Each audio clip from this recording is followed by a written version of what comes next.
Channel के like कीजिए, subscribe कीजिए, शेयर कीजिए। अपनी मैया गौरी के पार्वती के चरण में प्रणाम करती हूँ, मेरा प्रणाम।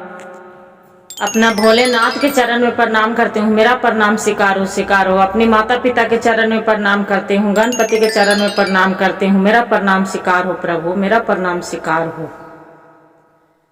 गुरु भाई गुरु बहन, एक कहानी सुनाने जा रहे। एक कहानी बहुत ध्यान पूर्वक से सुनिएगा। एक कहानी सुनने से ज्ञान होता है, अधूरी सुनने से शिव गुरु के अपमान होता है, पाप लगता है, इसलिए चर्चा पूरा सुनिए कथा। एक राजा हल। जब राजा हल तो रात दिन ओकरा कोई संतान नहीं हल। अब रात दिन भगवान के खाली भोलेनाथ के ओम नमः शिवाय, ओम नमः शिवाय, ओम नमः शिवाय, ओम नमः शिवाय के पूरा जाप करते रहता था।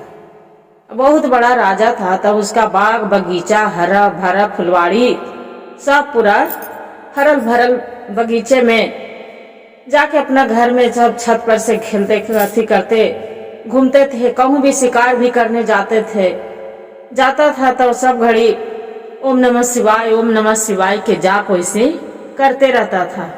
रानी बोलती थी कि राजा साहेब, आप तो रात दिन शिकार करने भी जाते हैं तो भगवान के नाम लेते हैं, जे क्यों भगवान के नाम लेते हैं इतना रात दिन? बोलते हैं कि देवी, जो भगवान के नाम नहीं लेंगे तो मेरा बहुत स्वर्गवास हो जाएगा, तो मेरा भगवान के धरती पर मृत्यु लोक में मेरा जगह नहीं मिल पाएगा। बोले कि ऐसा बात? तो कि हाँ, वैसी रात दिन भगवान के नाम लेते रहते थे। माता पार्वती बोले कि प्रभु ये स्वामीनाथ है, आपको ये राजा साहेब देखिए तो कितना नाम लेते रहते हैं, बहुत ज्यादा। सब जब देखा जब आपको नाम ही जपते रहते हैं, ओम नमः शिवाय, ओम नमः शिवाय। बताइए, उनको एक भी बालक संतान तो आप नहीं दिए हैं प्रभु, क्या उसका सजा है? बोलते हैं कि ऐसी बात देवी? तब कि हाँ। तो यही बात पर जाते हैं राजा साहब से परीक्षा लेने के लिए कि कितना मेरा सेवा करता है और कितना वो नाम लेता है। बोलते हैं क्या परीक्षा देवी प्रभु? तो देखिए देवी, क्या परीक्षा ले रही हूँ, मुझे चलना है, साथ में चलिए। बोले कि हाँ चलना है स्वामी, जरूर चलेंगे। माता पार्वती भोलेनाथ धरती लोक पर आ गए। धरती लोक पर आके आवे के दुन्हों ब्राह्मणी के रूप, ब्राह्मण के रूप धर लिए। धर के बगीचे में जाके बैठ गए। और जाके बगीचे में बैठ गए हैं और ये भी जाके बोल रहे हैं कि कौन है, कौन है बच्चा, कौन है बच्चा? हम यही रास्ते से जा रहे थे तो सोचे कि कौन भगवान के नाम ले रहा है, ओम नमः शिवाय, ओम नमः शिवाय। जरा हम तो भी सुने। बाकी राजा न इधर ताक रहा है और नहीं उधर ताक रहा है, कुछ नहीं बोल रहा है। राजा के मंत्री था तब बोलते हैं, राजा साहेब आपके पीछे देखिए कोई है जे एक लगते हैं कि ब्राह्मण ब्राह्मणी है, उनको क्या घटा है? आप तो दत्तादानी हैं, बाकी उनसे पूछिए कि कुछ चाहिए। वो बोलते हैं, राजा साहब बोल रहे हैं कि पहले मेरा भगवान के नाम लेना है प्रभु के, मैं अभी किसी को नहीं ताकेंगे। अंत में फिर नहीं रहा गया, भगवान भोलेनाथ ही अपना रूप धारण करके फिर बोलते हैं ब्राह्मण के अथी में कि राजा साहेब किसका नाम ले रहे हैं, कुछ भी तो बोलिए। बोलते हैं कि अरे अरे ये ब्राह्मण देव, हम तो भगवान भोलेनाथ के नाम ले रहे हैं, जे हमको तो लगा कि भोलेनाथ आ गए हैं। बोलते हैं कि भगवान आ गए हैं? तब कि हाँ, जे उन्हीं के नाम ले रहे थे। बोलते हैं कि अच्छा ये तो बताइए, आपको बाग बगीचे में एक ब्राह्मण आए, ब्राह्मणी आए, उनको इज्जत प्रतिष्ठा कुछ नहीं किए, कुछ के माने कुछ नहीं किए, नहीं तू एक लोटा जल ला पूछा, और नहीं तू खाना के लिए पूछा तो तू कितना भगवान के तू पूजा करने लगेगा और कितना तू उसका सेवा संस्कार करिएगा। बोलते हैं कि नहीं प्रभु, ऐसा नहीं है, हम भगवान के बहुत दिल से मानते हैं। जो बोलते हैं कि बहुत दिल से मांगता है तो यही मानता है, तो यही तो हम देख लिए कि तू तो एक लोटा जल भी नहीं पूछा। जाओ, एक ब्राह्मण हो के भी हम भगवान के ध्यान लेके आपको हम श्राप देते हैं। बोलते हैं नहीं नहीं राजा साहेब, गुरुदेव, मेरा श्राप मत दीजिए, मेरे से भूल हो गया कि एक ब्राह्मण के हम एक लोटा जल नहीं दिए और नहीं पूछे, चरण पर गिर गया।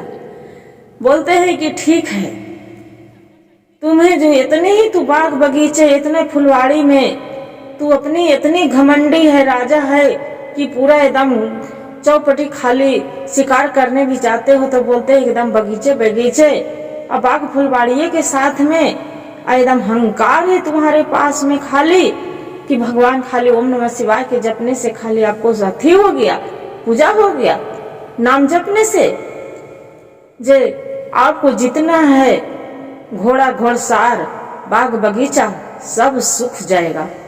बोलते हैं ये राजा साहब सुन के तंग हो जाते हैं। बोलते हैं कि गुरुदेव, ऐसा मेरा श्राप मत दीजिए प्रभु, मेरी तो भूल हो गया, क्षमा कर दीजिए प्रभु मेरा।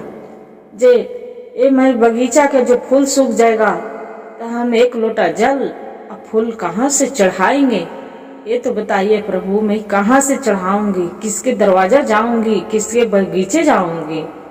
बोलते हैं कि जो तू इतना ही फूल चढ़ाते हो भगवान के, तो ये काम करो, कोई स्त्री ऐसा रहेगी धर्मात्मा एकदम पवित्र, तो वही स्त्री एक लोटा जल गंगा जी से लाके और कच्चा सूता लपेट के जो डाल देगा, तबे आपको बाग बगीचा है जो हरा भरा हो जाएगा।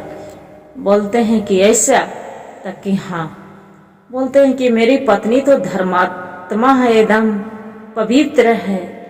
जा रही हूँ हम अपनी पत्नी के बोले, अपनी पत्नी के जाके बोलने लगे राजा साहेब कि सुनिए, एक मेरा बगीचा सूख गया है, एक ब्राह्मण ने श्राप दे दिए है कि कोई ऐसा धर्म रहेगी पत्नी उसका, स्त्री जो एकदम बाग पवित्र, वो बाग बगीचे से एक लोटा जल पूरे लेके गंगा जी से लाके कच्चे सूता लपेट के और जल डाल देगा, तब आपको घर ये फुलवाड़ी हरिया जाएगा, और न तो नहीं हरियाएगा। बोलते हैं कि नहीं स्वामी, हम ये काम नहीं कर सकते हैं, हम ये गर्मी धूप में कहाँ जाएंगे, हम गंगा के तीर में, बताइए रास्ते में एक तो पैदल जाना है, खाली पैर जाना है, उतना दूर हम कहाँ चल पाएंगे, मेरे से नहीं होगा, चाहे भगवान पर फूल चढ़े और चाहे न चढ़े, हम नहीं जा सकते हैं। बोलते हैं कि ऐसा बात, ताकि हाँ वो दासी उसका थे, ती भी बोले कि रानी साहब आप जो कहिए तो मैं कर दूं। बोलते हैं कि तू तो एक दासी है, तू क्या करेगी, तू कुछ नहीं कर सकते है। जे बोले कि ऐसा बात, ताकि हाँ राजा साहब पूरा नगर में ढोला पिटा दिए, जो नगर में ढोला पिटा दिए कि एक लोटा जल कच्चा सूता लपेट के और जो गंगा जी से पैदल जाके और एक लोटा जल लाके मेरा बगीचे में जो डाल देगा, उसका आधा राज और आधा पाठ हम दे देंगे। सभी कोई सोचने लगे दूसरे के राज में कि अरे ऐसा कौन सा भारी बात है। तो बोले सब कोई आके तैयार हो गए कि राजा सही तो हम काम कर देंगे। बोले ऐसा नहीं, पूरा सती सावित्री रहेगी, एकदम धर्मात्मा कि रात दिन खाली भगवान के नाम ले और रात दिन पूजा करे और किसी दूसरे पुरुष पर वो नजर उठा के नहीं ताका होगा, जौन स्त्री चाहे। उसमें गुरु बहन एक ठो छोटी सी लड़की थी, वो भगवान के बहुत पूजा करते थे, भगवान भोलेनाथ के रात दिन खाली वो भगवान के माता पार्वती भोलेनाथ के पूजा करते थे। अब रोजे पूजा करते करते फिर उसका क्या मन में आए, आके राजा साहेब के दरबार में खड़ा हो गया। खड़ा होके बोलते हैं कि राजा साहेब, हम जाके जल लाके हम भगवान भोलेनाथ पर हम डाल सकते हैं, चढ़ा सकते हैं, आपको बगीचा में भी अब भगवान पर भी हम जल चढ़ाएंगे। बोलते हैं कि तू चली जाएगी, इतनी छोटी सी बच्ची? तो बोले कि हाँ राजा साहब, एक काम हम कर सकते हैं। क्या किया? बोले ठीक है, जाओ तू जहाँ जो जल लाके तू मेरा बगीचे में तू डाल देगा, एक लोटा भगवान पर भी जल चढ़ा देगा, खाली पैर पैदल जाकर, तो तोरा हम आधा राज आधा पाठ बांट देंगे, हम अपने लड़का से शादी कर देंगे। बोले कि ऐसा बात? तक कि हाँ। बाकी बोलते हैं कि राजा से, हम तो साहेब हम तो छोटी बच्ची हैं, तो हम शादी कैसे कर सकते हैं? बोले कि बड़ा हो जाएंगे तब करना, कर देंगे, अपने ही घर के बहू बना लेंगे। वो लड़की सोचने लगती है कि अरे ये तो कितना बड़ा राजा साहेब डिमांड रख दिए हैं। बेचारी क्या करती है, छोटी सी बच्ची पैदल पैदल ऐसी हाथ में लोटा जल लेके कच्चा धागा लपेट के और गंगे के तीर में चली जाती है। एक लोटा जल लाके भगवान पर चढ़ाते हैं। सबसे पहले वही जल जो गिरता है नीचे गुरु बहन भगवान के अथी से, शिवलिंग से, वही जल लाके बगीचे में छिड़ देते हैं जाके सभी पेड़ पौधे पर। बगीचा पूरा हरा भरा हो गया। राजा साहब बोलते हैं कि अरे ये छोटी सी लड़की ये कैसे इतना कर दिया कि एक लोटा जल भगवान पर चढ़ा दिया, 2 लोटा लाया भी नहीं, और मेरा बगीचा भी पूरा हरी भरी हो गया, क्या जल बात है?